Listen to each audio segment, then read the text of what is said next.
आज विश्व महिला दिवस प्रतिवर्ष मार्च 8 तारिख को अंतर्जातीय महिला दिवस भाव पालन करा महिला सामाजिक आर्थिक सांस्कृतिक राजनैतिक एवं अन्य क्षेत्र में सफलता और पारदर्शिता को पालन करने यही दिनर उद्देश्य।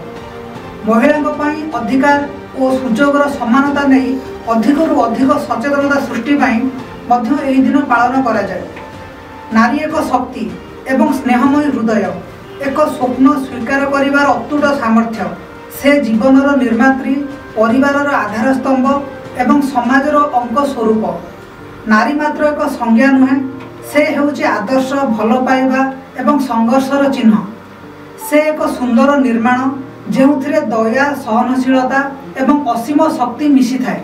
नारी मानकर सम्मान स्वाधीनता एवं समान अधिकार एक सुसंगठित एवं सुंदर भविष्य गठन करिपारे। यही अंतर्जातीय नारी दिवस रे नारी शक्ति नारी अवदान को स्वीकार करंतु, नारी मानक सर्वदा सम्मान करंतु।